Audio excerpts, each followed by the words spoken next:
His name was Citrlock. First name, no. Reckless, Uzumaki, even for you. So trying to kidnap my crew and sell me to the Reapers was subtle. Not to mention the private army of black armored soldiers. The broker shrugged. Excessive, but necessary. It was for the good of the galaxy. No, it wasn't, Liara snapped suddenly. Neither was caging Pharaon here for 2 years like an animal. If the broker was fazed by the outburst, his tone didn't show it. Deep and level, it sounded like a mountain speaking from the depths of the earth. Dr. Tisoni, your interference caused all of this. Pharaon betrayed me when he handed you Shepard's body. He is simply paying the price for his error in judgment. The error was when you thought working for the collectors was a good idea, Naruto said. Look how well that turned out. This ends here and now. Maybe I'll let you answer a few questions before you die. The massive brute seeked his head aside, considering. Slowly, those eyes shifted back to Liara. You travel with fascinating companions, Doctor.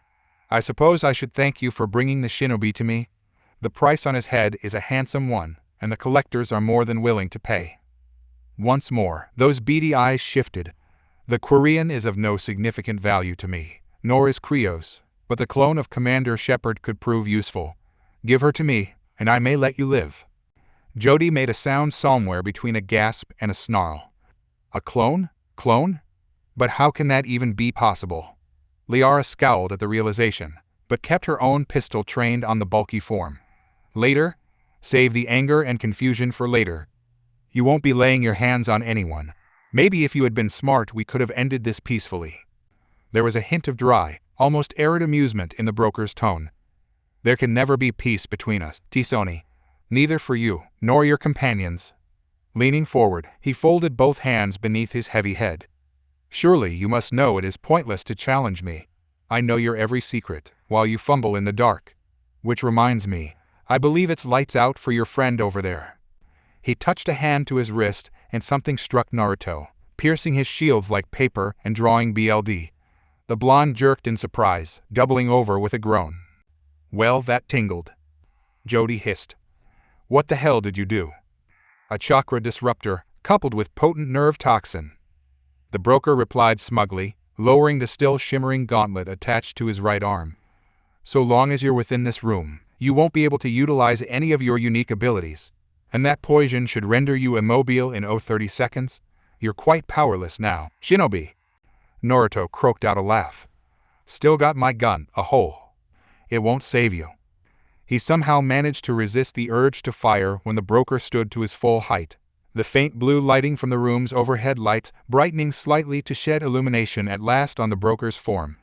The revelation only left him more perplexed and worried him as he took in the bizarre sight before him. Whatever the broker was, it was no race he had ever seen. Standing taller than even a Krogan, he was almost the size of a Ymir combat mech, broad and thick. Most noticeably was his equally large head, set with numerous eyes over a mouth that looked like an inverted Y. With each breath, his mouth opened slightly, dozens of jagged teeth lining every inch of his maw. His ferocious appearance was only added to by the set of curved horns jutting from his head. Liara took a step back, but her voice was unwavering, even carrying a faint hint of satisfaction. Is that right? You're a Yogg, a pre-spaceflight species quarantined to their homeworld for massacring the Citadel First Contact teams. This base is older than your species' contact with the rest of the galaxy, meaning that you likely killed the original Shadow Broker 60 years ago and took over. Reading a completely unknown species' facial quest wasn't a simple matter, but if the way the broker's mandibles seemed to grind together, it looked like Liara's information was correct. He saw the Yogg's taloned hands grip the edge of his desk tightly while she spoke. My guess would be that you were taken by a trophy hunter as a SLV, or a pet. How am I doing? Fast.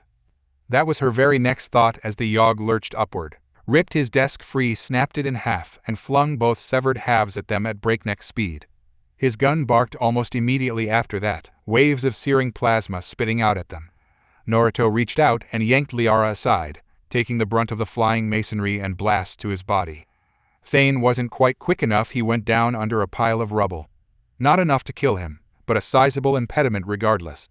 The other almost smashed Liara off her feet. Jody alone escaped unharmed, an angry blur of blue and black, tucking and rolling at the last instant. "Oh, FCK," Naruto's garbled voice greeted her. Liara whirled around and nearly screamed. He was missing an arm and a leg. An arm and a leg. Those blasts had torn through his superior shields as though they were nothing. If she'd been hit by that, "I'll be fine," he muttered. "Just give me some time to heal." But he said, "FC Kerr doesn't know about Kaguya. Now, go." He slumps to the floor, hissing quietly. Liara bounded past him just in time to hear Jody roar and open fire, her Avenger spitting leaden death. The broker's shields flare as he turns, ignoring her. So fast. Liara never saw him move, only felt his massive fist planting itself in her stomach. Then she's down. She should have given this more thought. Isn't she always questioning the recklessness of humans? And here she has let her emotions cloud her judgment. How has she been so foolish? Will her need for revenge prove to be her undoing? No time to think now. On your feet. She almost doesn't have the chance to stand on her own. The broker comes charging at her with a bloody, throaty roar, ready to rip her from her feet. Jody snarls something incomprehensible from across the hold, and suddenly the Yogg is held in a giant glowing fist of dark energy. It didn't last. The shadow broker shook free and backhanded her without so much as a thought, sending her flying across the room. Then Liara felt only a shortness of breath in her lungs. His hand is on Liara's throat, crushing tightly. "Poor sorry. You never had a chance." Liara struggles. He squeezes harder. Too strong. She can't breathe. Goddess. What has she done? What of the war? What of the Reapers? What of Shepard? But Farron didn't deserve this. Tears squeeze out of her eyes. The broker snarls, hurls her through the air. Time slows to a pained crawl. She flies backward, the air SCK out of her lungs. In the distance she hears gunshots. Everything is still. False stars shine in the false darkness of her vision. It's cold and appealing. Will she die here? She falls for what feels like forever, shooting across the room like a bullet loosed from a gun. She salvages the landing at the last moment, pulling up a biotic field, but the pain is almost crippling. Glassy shards of white-hot agony and pain creep around her, stabbing into her as she gasps for breath, not able to get any air into her lungs. The broker thunders after, blasting tables, benches, everything apart in all directions. She needs to move. Get out of the way. Liara barely manages to roll away, to hobble to her feet. She can't stand straight. She falters and drops to one knee. The broker approaches. Liara glowers and fidgets for her gun. It feels impossibly heavy in her hand, and she scarcely has the energy to lift it. And then he stops in her tracks. Liara breathes raggedly, but is warm with the threat of victory. It's short-lived. Liara hears a crunch. She hears too. The shadow broker shudders, his massive bulk writhing under some strange spell, spasming beneath an unknown assault. Liara blinks, baffed. And then he screams. She follows his gaze, staring down in disbelief at the crimson-colored hands now emerging from the Yogg's stomach. Naruto is standing behind him, his eyes glowing an eerie white. His helmet is gone. As she looks on in horror, he becomes something else, his body twisting and warping as divine chakra, too pure to be hampered even by a disruptor, coursed through him. Whatever this creature was, it possessed flowing hair like ashen snow. Twin horrors move out of her hair. Impossibly, the armor remained intact, making Naruto's sudden change all the more unsettling. "You." The broker coughed out a bloody breath, "But how? You should be immobilized." "That," Kaguya purred coolly, "wasn't very nice. I'd be very inconvenienced if he died on me." Those white eyes flashed with murderous intent. "Did you think a mere machine could hold me? You fool!" Her arms twitched within the Yogg's wounds, tensing for some monumental effort. "Die." With a cry born of pure anger, she ripped the shadow broker in half. "Now then," Kaguya began demurely as she lounged on the couch, staring back at the gawking girl before her. "I suppose you lot would like an explanation for this." Jack felt her eye twitch. "That would be nice. No need to shout." Oh, Jack felt like shouting. Lots of shouting. Plenty of shouting. With extra shouting. Because the last thing she'd been expecting was a white-haired woman in Naruto's armor to strut about like this. Least of all when said stranger waltzed right up to the boss's cabin. Liara, practically on her hip, declared herself co-owner of the ship and locked herself inside. Now several hours and one extremely flustered Liara later, This odd woman had finally deigned to allow her access to the cabin, and Jack was determined to have answers. What the hell? This was made all the more difficult by the fact that this woman who claimed to be Naruto was currently wearing a little red dress that showed off far too much leg.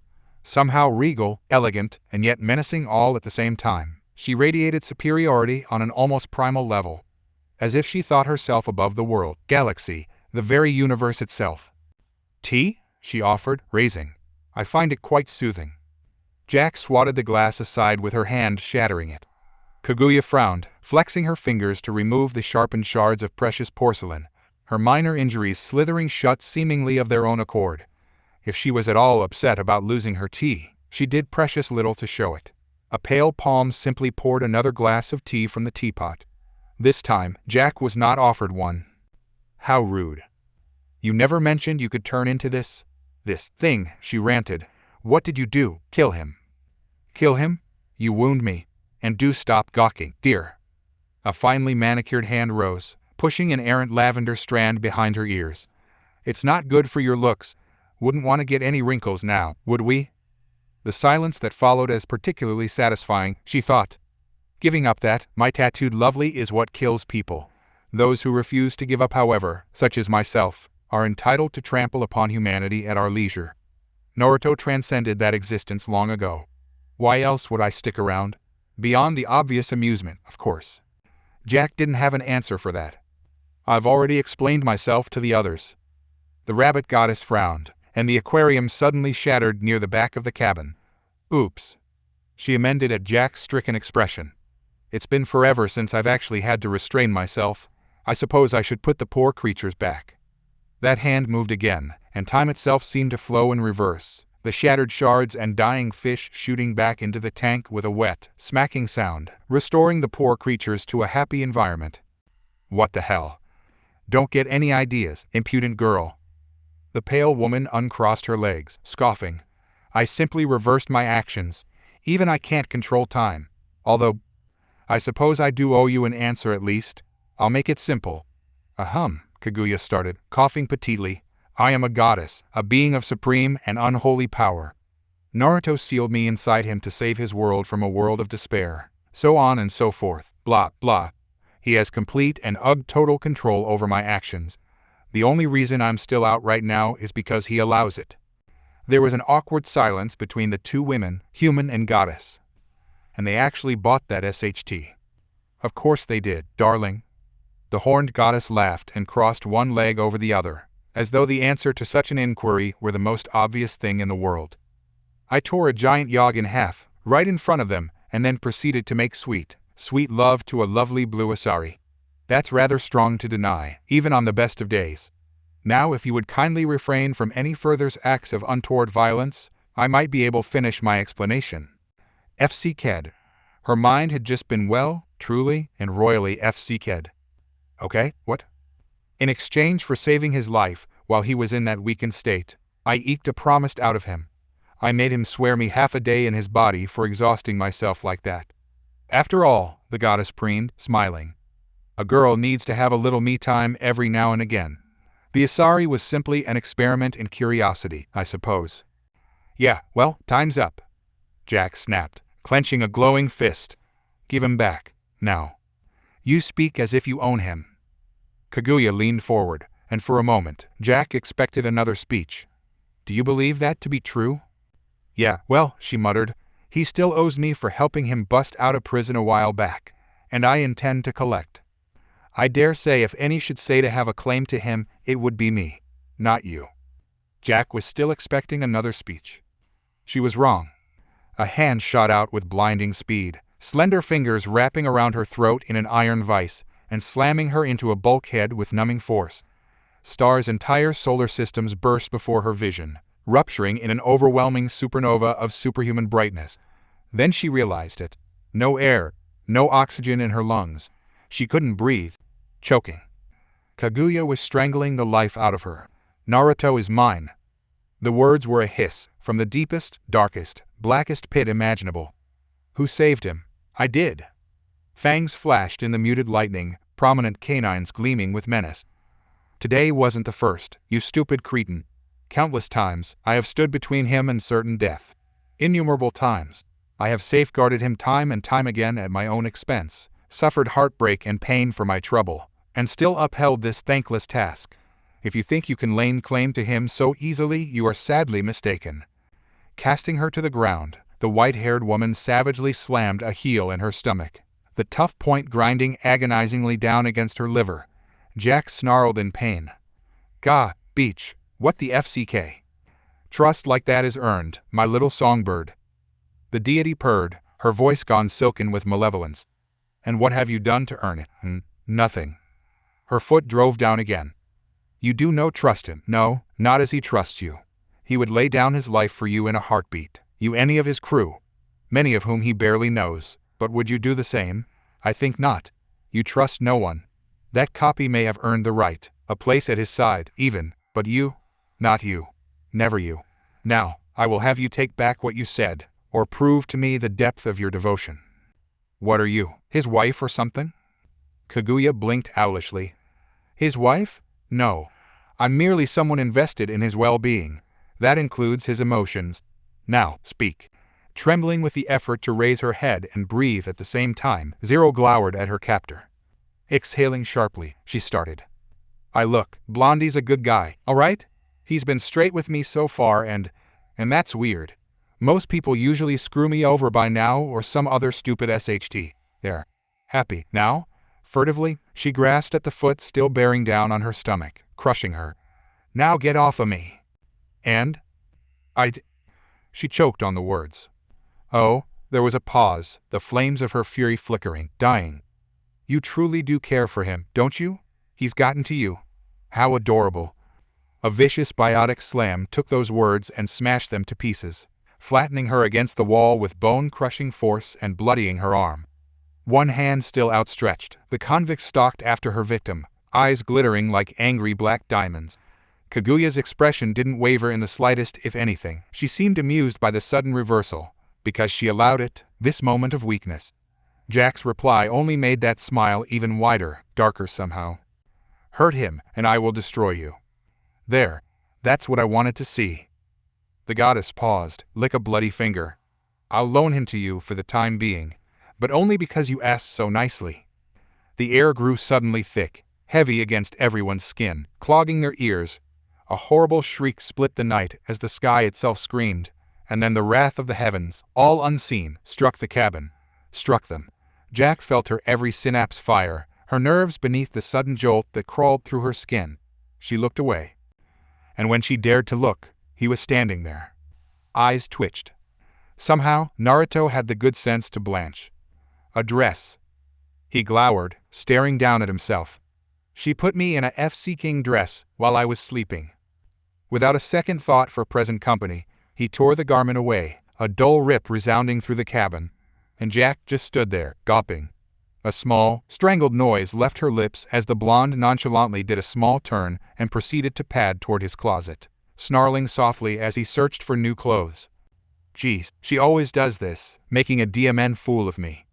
2 words flickered through the fog of Jack's mind, and they had nothing to do with DMN or fool. Birthday suit. He was certainly a fine specimen of the human male.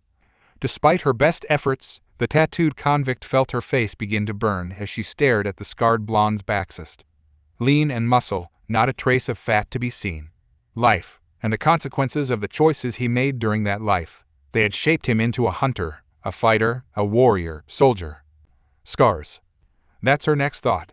Some of them are pale, silvery white lines scrawling across his hips, as though a giant clawed beast had seized him. A scorching burn where his right lung should have been. His left arm slightly discolored, suggesting he'd lost and grown a new one. And another, thereon. Wow. How did you even survive something like that? "Sue, I guess I've got some more splainin' to do, eh?" he asked over his shoulder, slipping into a simple pair of dark slacks. "Wouldn't be the first time Kaguya's made trouble for me." Jack barely heard him. Every second as she stared wound her tighter and tighter like an angry spring. Weeks' worth of frustration coming to a heated boil with each passing moment. "You care about him." Kaguya's words suddenly came to mind in a grisly flash of insight. She'd been incredibly stressed for far too long.